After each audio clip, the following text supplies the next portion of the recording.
آج بات کریں گے کہ انتہائی اہم اور حساس موضوع پہ ہوا یہ کہ آج میرے پاس ایک خاتون آئی، چیک کروانا تھا، پھر اس کے بعد مجھے کہتی ہیں جی ایک مشورہ بھی کرنا ہے، مجھے بتائیں میں نے اپنے بیٹے کی منگنی کیا ہے تو اب مجھے پتہ لگا کہ جو میری ہونے والی بہو ہے اس کو مرگی ہے اور وہ کوئی دوائی لیتی ہے، تو کیا میں یہ رشتہ ختم کر دوں؟ تو کچھ باتیں جو میں نے ان سے کی، جو میں آپ سے بھی لوگوں سے بھی کرنا چاہتا ہوں کہ دیکھیے جیسے شوگر کا مرض ہے، بلڈ پریشر کا مرض ہے، ایسے ہی جو ہے وہ مرگی کا مرض ہے۔ تو مرگی کی وجہ سے جو ہے اولاد ہونے میں کوئی اثر نہیں پڑتا، یہ بات تو آپ کو سمجھ لینی چاہیے۔ تھوڑی سی ہم لوگ کہتے ہیں کہ پری پلاننگ کرنی ہوتی ہے، جیسے ہم لوگ اکثر کہتے ہیں کہ اگر آپ کو مرگی کا مرض ہے اور آپ اس کے لیے کوئی دوائی لیتی ہیں تو سب سے پہلے اپنے جو ڈاکٹر ہے اس سے یہ کریں کہ یہ دوائی جو ہے آیا یہ پریگننسی میں سیف ہے یا نہیں ہے۔ کچھ میڈیسن ہیں وہ کافی سیف ہیں اور کچھ میڈیسن ہم منع کرتے ہیں۔ جیسے ایک مثال دیتے ہیں کہ ایک بڑی کامن میڈیکیشن یوز ہوتی ہے جسے ویلپروئک ایسڈ کہتے ہیں، وہ پریگننسی میں سیف نہیں ہے۔ تو آپ یہ کریں کہ سب سے پہلے جو آپ کا ڈاکٹر ہے، جو آپ کے نیورولوجسٹ ہیں، ان سے پوچھ لیں کہ آیا یہ جو میڈیسن ہے یہ سیف ہے کہ نہیں ہے۔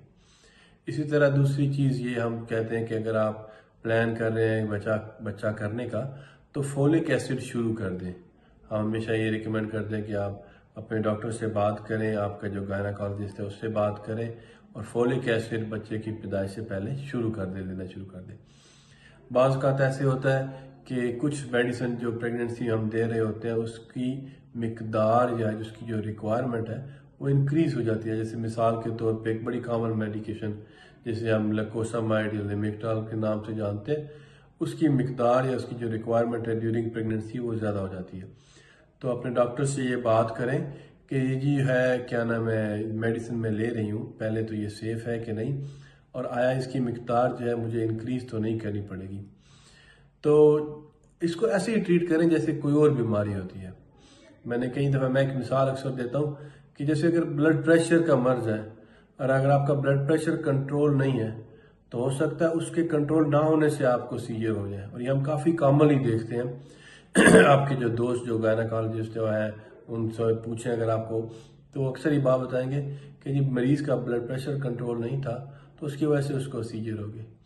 تو جیسے اس کی وجہ سے سیجر ہو سکتے ہیں اس کو، اسی طرح مرگی کو بھی ایک بیماری لیں اور اس کا پراپر علاج کرائیں۔ تھوڑی سی پلاننگ سے بالکل وہ عورت جو ہے وہ ماں بھی بن سکتی ہے، اور دونوں بچہ بھی اور ماں بھی صحت مند بھی رہیں گے اور محفوظ بھی رہیں گے۔ تو یہ کہنا کہ جی اس کی وجہ سے ہم ختم کر دیں گے یا یہ کوئی مرگی ہونا کوئی سوشل اسٹگما ہے، تو ایسی قطعاً کوئی بات نہیں ہے۔ پھر انشاءاللہ تعالیٰ اس کے بارے میں کوئی کویسچن ہو تو ضرور پوچھیے گا، پھر انشاءاللہ تعالیٰ بات ہوگی۔ السلام علیکم جی۔